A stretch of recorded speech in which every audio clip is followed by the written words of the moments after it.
2024 നവംബറിൽ വയനാട് ലോക്സഭാ മണ്ഡലത്തിൽ നടന്നിട്ടുള്ള ഉപതിരഞ്ഞെടുപ്പിൽ കോൺഗ്രസിന്റെ സ്ഥാനാർത്ഥിയായിരുന്ന ശ്രീമതി പ്രിയങ്ക ഭദ്ര ഫയൽ ചെയ്തിട്ടുള്ള നോമിനേഷനിൽ സ്വത്ത് വിവരങ്ങൾ മറച്ചുവെച്ചുകൊണ്ട് പെരുമാറ്റച്ചട്ട ലംഘനം നടത്തി എന്ന് ബോധ്യപ്പെട്ടതിന്റെ അടിസ്ഥാനത്തിലാണ് അത് നിയമ പോരാട്ടവുമായിട്ട് മുൻപോട്ട് പോകാൻ ഞങ്ങൾ തീരുമാനിച്ചത്.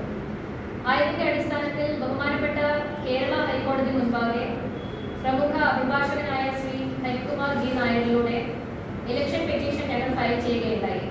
അതിന്റെ ആദ്യത്തെ ഹിയറിംഗ് ആണ് ഇന്ന് നടന്നത്. ഇന്ന് നടന്ന ഹിയറിംഗിൽ ബഹുമാനപ്പെട്ട ഹൈക്കോടതി എല്ലാ ഫയലുകളും സ്വീകരിച്ചിരിക്കുകയാണ്. ശ്രീമതി പ്രിയങ്ക ഭദ്ര നേരിട്ട് ഹാജരാകണമെന്നുള്ള സമൻസ് അവർക്ക് ഇന്നത്തെ ഈ ഒരു ഹിയറിംഗിന് ശേഷം കോടതിയിൽ നിന്ന് പോകുന്നതാണ്. ഇവിടെ നടത്തിയ നിയമ പോരാട്ടം എന്ന് പറയുന്നത് വയനാട് ലോക്സഭാ മണ്ഡലത്തിലെ ജനങ്ങൾക്ക് വേണ്ടിയിട്ടുള്ള ഒരു നിയമ പോരാട്ടമാണ് ഭാരതീയ ജനതാ പാർട്ടി ഇപ്പോൾ നടത്തിക്കൊണ്ടിരിക്കുന്നത്. മൂവബിൾ പ്രോപ്പർട്ടീസും ഇമ്മൂവബിൾ പ്രോപ്പർട്ടീസുമായിട്ട് കോടിക്കണക്കിന് രൂപയുടെ സ്വത്ത് വിവരങ്ങൾ മറച്ചു വെച്ചുകൊണ്ടാണ് 2024 അവർ ഇലക്ഷനെ നേരിട്ടിട്ടുള്ളത്. ആ സ്വത്ത് വിവരങ്ങളുടെ ഡീറ്റെയിൽസ് അടക്കമാണ് ഈ കേസിൽ ഞങ്ങൾ നൽകിയിരിക്കുന്നത്. അതിൽ പ്രധാനമായും പറയുന്നത് ഹരിയാനയിലെ ഫരീദാബാദ് രാമീപൂർ വില്ലേജിൽ ഏക്കറുകളുടെ അഗ്രികൾച്ചറൽ ലാൻഡ്, കൃത്യമായി പറഞ്ഞാൽ 41.75 ഏക്കർ കാർഷിക ഭൂമി, അതുകൂടാതെ ഫരീദാബാദില് മറ്റ് നിരവധിയായിട്ടുള്ള ഇത്തരം ഭൂമികൾ ശ്രീമതി പ്രിയങ്ക ഭദ്രയുടെ പേരിൽ ഉൾക്കൊള്ളുന്ന ആ ഭൂമികളുടെ വിവരങ്ങളൊന്നും തന്നെ നോമിനേഷനിൽ ഫയൽ ചെയ്തിട്ടില്ല. അതുകൂടാതെ അവരുടെ ഭർത്താവ് ശ്രീ റോബർട്ട് ഭദ്രയുടെ പേരിലുള്ള ആസ്തി വിവരങ്ങൾ ഫയൽ ചെയ്തിരിക്കുന്നതിൽ ഉപരിയായിട്ടുള്ള നിരവധി വസ്തുവകകൾ അവരുടേത് ആയിട്ട് രേഖകൾ ഞങ്ങൾക്ക് ലഭിച്ചിട്ടുണ്ട്. അത് മുഴുവനും ഹൈക്കോടതി മുമ്പാകെ ഞങ്ങൾ സമർപ്പിച്ചിട്ടുണ്ട്. ഗുരുഗ്രാമിലുള്ള റെസിഡൻഷ്യൽ അപ്പാർട്ട്മെന്റ്സും ഫ്ലാറ്റുകളും തുടങ്ങി നിരവധിയായിട്ടുള്ള ഇമ്മൂവബിൾ അസറ്റ്സ്.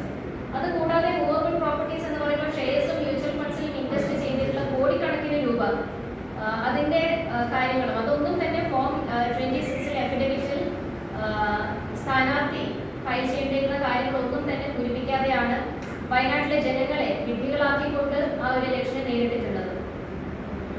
നമുക്കറിയാം, ഇപ്പോൾ ശ്രീ രാഹുൽ ഗാന്ധി നിരവധിയായിട്ടുള്ള ഇത്തരം വിഷയങ്ങളുമായിട്ട് കേസുകൾ ഇന്ന് നിയമ പോരാട്ടം നടത്തിക്കൊണ്ടിരിക്കുകയാണ് എന്നുള്ള വിവരം.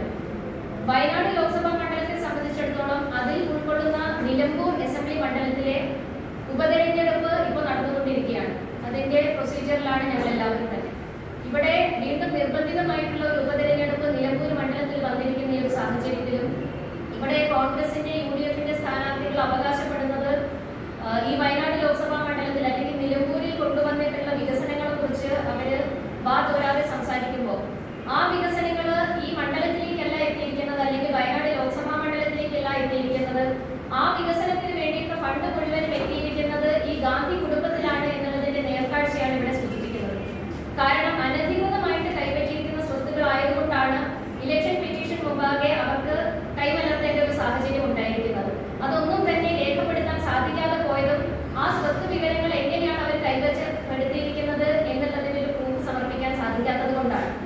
ഇങ്ങനെ വയനാട് ലോക്സഭാ മണ്ഡലത്തിലെ സഹോദരനായ രാഹുൽ ഗാന്ധി ആദ്യം തന്നെ ജനങ്ങളെ കബളിപ്പിച്ചുകൊണ്ട് ഇവിടെ നിന്നും ഇലക്ഷൻ നേരിട്ടതിന് ശേഷം വിജയിച്ചതിന് ശേഷം വയനാടിനെ ഒഴിവാക്കി നോർത്ത് ഇന്ത്യയിൽ സീറ്റ് കരസ്ഥമാക്കി പോവുകയും അതിനെ തുടർന്ന് പ്രിയങ്ക ഭദ്ര ഇവിടെ വന്ന് മത്സരിക്കുമ്പോൾ സ്വത്ത് വിവരങ്ങൾ മറച്ചു വെച്ചുകൊണ്ട് വയനാട്ടിലെ ജനങ്ങളെ വീണ്ടും ക്രൂരമായിട്ട് കബളിപ്പിക്കുന്ന ഒരു സാഹചര്യമാണ് ഉടലെടുത്തിരിക്കുന്നത്. ഇതിനെതിരെ നിയമ പോരാട്ടവുമായിട്ട് ഭാരതീയ ജനതാ പാർട്ടി മുൻപോട്ട് പോകാൻ തന്നെയാണ് തീരുമാനിച്ചിട്ടുള്ളത്. അതിലേക്കുള്ള ഒരു ഫസ്റ്റ് സ്റ്റെപ്പാണ് ഇന്ന് പൂർത്തീകരിച്ചിരിക്കുന്നത്.